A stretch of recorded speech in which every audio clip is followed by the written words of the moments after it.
কোচবিহার শহরের সাগরদিঘি থেকে অচেতন অবস্থায় একজনকে উদ্ধার করল সিভিল ডিফেন্সের রেস্কিউ টিম। জানা যায় উদ্ধার করা সেই ব্যক্তি কর্মক্ষেত্রে কোচবিহারে আসেন তার একজন আত্মীয়র সাথে। সে ব্যক্তির নাম সঞ্জয় চন্দ, তার বাড়ি বক্সিরহাটের বারোকোদালি এলাকায়, বয়স আনুমানিক ৪৫ বছর।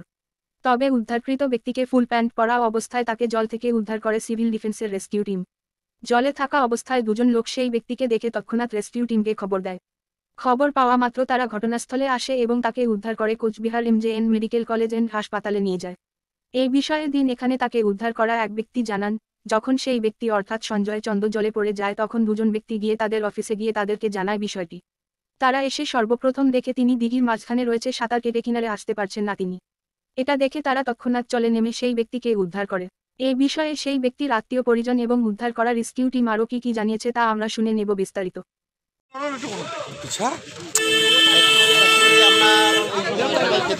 হঠাৎ করে আমাদের অফিসে খবর গেল মাছ পুকুরে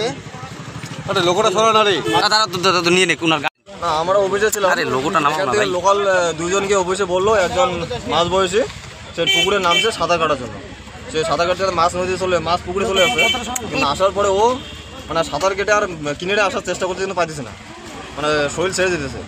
তৎক্ষণ আমরা খবর পাওয়া মাত্র আমরা দুজন বন্ধু আমরা কিউআরটি টিমের দুজন নেমে পড়লাম, নেমে উদ্ধার করলাম আর কি। মনে হচ্ছে মানে স্নান করতে নেমেছিল নাকি? স্নান করতে নেমেছিল, দেখা যাচ্ছে জামা প্যান্ট পরা অবস্থায়। না, উনি স্নান করতে নেমেছিল। এখানকার যারা লোকাল অথরিটি দেখছে তারা অনেকখানি দেখছে ব্যাপারটা, ওটা সাঁতার কাটতে মাঝখানে গেছে। মাঝখানে যাওয়ার পরে আর শরীর ওদের চলতেছিল মনে হয়, আর কিনারে আসতে পারতেছে না। পরিচয় জানা গেল কিছু? না, এখন আমি কিছু জিজ্ঞেস করলাম। আমি তো জল থেকে উঠাই না, অ্যাম্বুলেন্সে অবস্থায় ছিল আপনি যখন ওখানে পেলেন? মানে ও মানে সাঁতার কাটতে মানে একদম সেন্সের দিকে যাচ্ছিল, মানে আমরা যখন ধরেছে ধরা মাত্র ও সেন্স হয়ে যায়। পড়ে গেলে হয়তো ওনাকে বলছে নাকি ঝাঁপ দিয়েছিল। আমরা যেটা দেখেছি আমাদের এখান থেকে লোকাল দুজনকে বললো উনি সাঁতার কাটতে নাকি নেমেছে, সাঁতার কাটতে নেমে মাছ পুকুরে চলে আসছে। আসার পরে উনি চেষ্টা করতেছেন কিনে আসা, কিন্তু আসতে পারতেছে না, আমার শরীর ছেড়ে দিচ্ছে। দিবাকর বর্মন, কুচবিহার কিউআরটি টিম। এখন পুলিশের গাড়ি করে হাসপাতালে পাঠিয়ে দিল। হ্যাঁ, এখন সেন্সলেস আছে, মানে আমরা যখন ওনাকে ধরেছি আর কি তখনই ও সেন্সলেস। কি হচ্ছে বিষয়টা বলো তো? আরে ঘটনাটা আছে, কুচবিহারে আসছে আমার বাড়িতে যাবে, তো সাগরদিঘি পারে নামছে ওরা গাড়ি এই করে হুট করে নদীতে নেওয়া, এই পুকুরে নেওয়া হচ্ছে। কি মাথায় হুট করে ঈদে নাম মনে কিছুই বোঝা যাচ্ছে না, তার কোনো চাপ টেনশন কিছুই নেই। কার সঙ্গে আসছে? ওই মিলনের সাথে আসছি। মানে আপনারা একসাথেই ছিলেন? না, আমি বাড়ি থেকে পরে আসছি, মানে আমি বাড়িতে আমাকে ফোন করতে আমার আসবো সাঁতার নদীতে নেওয়া পড়ছে। মিলন কে হয় ওর ধর্ম মিলনের হলো ওই পানি ছিটে পাবে যে মানে ঝাঁপ দিছে বা ইসে করছে, তার নাম কি? তার নাম হলো সঞ্জয় চন্দ। তার বাড়ি কোথায়? তুমানগঞ্জে। মানে আপনার এখানে কি কারণে আসছে, দেখা করতে আজকে কোনো বিশেষ কারণ? বিশেষ ওর সাথে কী বা কাজ আছে, আমার অঞ্চল সভাপতির সাথে আসতে। আচ্ছা, তাই আমাকে ফোন করছে হুট করে। মিলন অঞ্চল সভাপতি? হ্যাঁ। কোন অঞ্চল? ওটা শালবাড়ি টু অঞ্চল। ওকে কোনো রাজনীতি করে নাকি? না, কোনো রাজনীতি।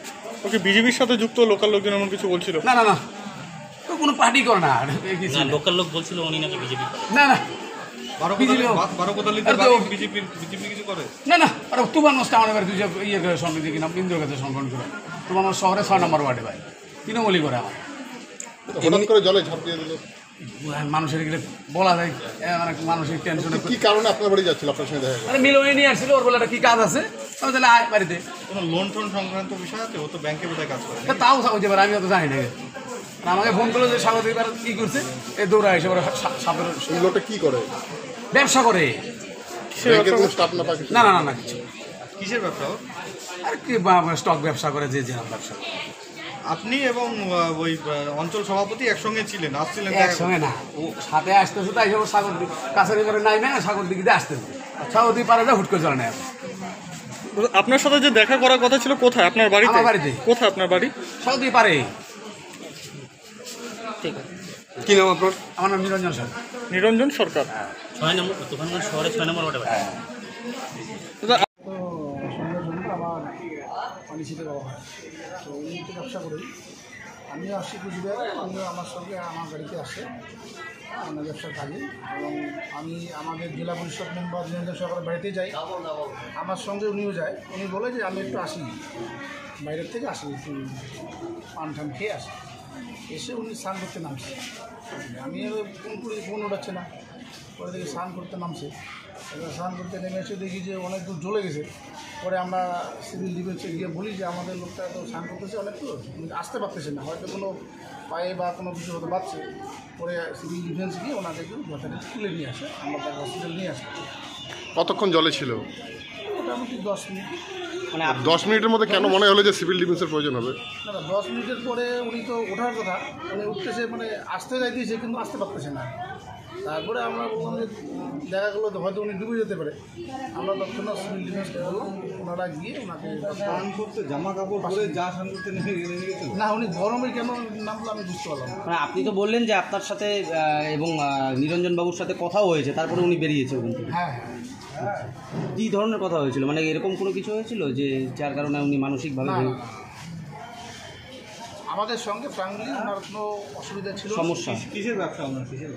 এমনি ইসে করে ওনার ওই যে পার্টি, শীতল পার্টি যেটা না, পার্টি ব্যবসা করে। উনি কি কোনো রাজনীতির সাথে যুক্ত, যেটা জানা যাচ্ছে লোকাল লোকরা বলছে? ওনার কোনো সমস্যার সমাধানের জন্য আপনাদের কাছে এসেছিল, এরকম কিছু? উনি কোনো রাজনীতি করে না। ওনার কোনো সমস্যা সমাধানের জন্য আপনাদের কাছে না এসেছিল? না, ওনার কোনো সমস্যা নেই। উনি আমাদের সঙ্গে উনি আমার সঙ্গে দেখা হয়েছে, বললো আমি কুচবিহারে যাবো, ওনার ব্যবসার কী কাজ আছে। হ্যাঁ, আমার সঙ্গে আমি জেলা পরিষদ মেম্বার বাড়িতে গেছি, উনিও গেছি। উনি বেরেই আমাকে বললো আসছি, যে আসার কথাতে উনি পুকুরে স্নান করতে নামছে। ওনার বাড়ি কোথায়? আমার বাড়ি ধরুন চোপনগঞ্জ কোথায়? 6 নম্বর ওয়ার্ড। 6 নম্বর ওয়ার্ড। আপনার নামটা কি? সঞ্জয় চন্দ্র। আর আপনার কি নামটা? মিলন বাবু। আপনারা যে দেখা করেছিলেন মানে তিনজনে একসাথে কতক্ষণ কথা হয় আপনাদের? তাও না, আমাদের সঙ্গে তো সেরকম কোনো গল্প ছিল না। আমরা 5-7 মিনিট কথা বললাম, বলে আমি আমার অন্য কাজে আসছি,